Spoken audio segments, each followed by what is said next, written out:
حضرت ابو ذر کے لیے رسالت مآب نے کہا ابو ذر اب چلا جا. ایک رسول نے ایک خفیہ ایک سیکرٹ طریقے سے ابو ذر کو ایک پیغام دیا. ابو ذر اب تو مکے میں نہیں رہے گا, اب تیری میری ملاقات کھجوروں والے شہر میں ہوگی,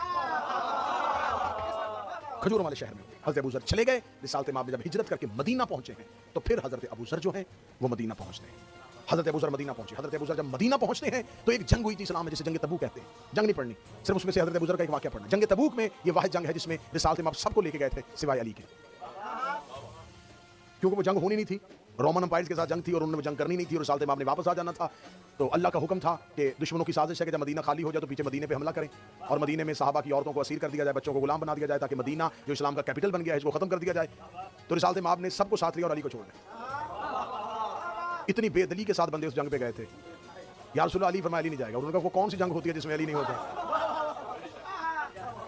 جب رسالت مآب جنگ تبوک کے لیے گھر سے نکلے تو لشکر لے کے جناب رسالت مآب نکلے اور فرمایا صرف علی نہیں رکے گا, اس کے علاوہ کوئی اگر مجھے مدینے میں رکا نظر آیا میں تمہیں اللہ کے عذاب کی خبر دیتا ہوں, کوئی نہیں رکے گا.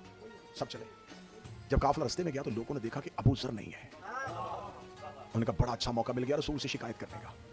علی کی وجہ سے ابو ذر نہیں آیا کیونکہ رہتا ہی علی کے ساتھ ہے, ہر لمحے علی کے ساتھ رہتا ہے, تو اس نے علی کی محبت میں رسول کو چھوڑ دیا. رسول اللہ چلے اور علی نہیں گئے تو ابو ذر نہیں آیا. لیکن حضرت ابو ذر قافلے کے ساتھ نکلے. رستے میں حضرت ابو ذر نے کہا کیونکہ سفر زیادہ ہے, پیاس تھی. حضرت ابو ذر جس خچر میں جا رہے تھے وہ جانور مر گیا. پیدل چلا ابو ذر, پیدل چلا, رستے سے نکل گیا, رستے سے بھٹک گیا. ہٹ کے کہا پانی ڈھونڈ لوں, پیاس ہے. تازہ چشمہ نظر آیا, اس میں سے پانی لینے لگے.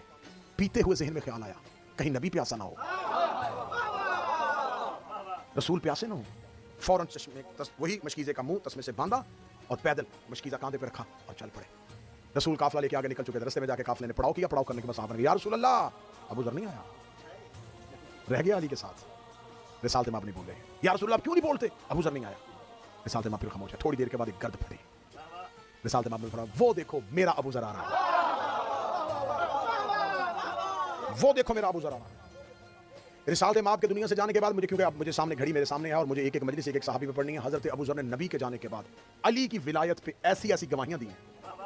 بچوں حضرت ابو ذر کی زندگی سے سیرت لینا, علی پہ پکے رہنے کی سیرت ابو ذر نے دی ہے. رسالت مآب کی ایک حدیث ہے, مجھے ادھر کہو گے سنی کتابیں تو ایسے جائیں گی, اہل سنت سب کتابوں میں نبی کی وہ حدیث ہے کہ رسالت مآب نے فرمایا کہ ابو ذر سے زیادہ سچا زمین نے اٹھایا نہیں, آسمان نے سایہ نہیں کیا. یہ رسول کی حدیث تمام مسالک کے ہاں متواترہ ہے, صحیح حدیث ہے, صحیح السند حدیث ہے. رسول نے فرمایا تھا کہ ابو ذر سے زیادہ سچا زمین نے نہیں اٹھایا, آسمان نے سایہ نہیں کیا. ابو ذر سے زیادہ سچا زمین پہ ہے ہی کوئی نہیں. سچے کو عربی میں صدیق کہتے ہیں. تم سر ہلا رہے ہو, امت کا صدیق اور ہوتا ہے, محمد کا صدیق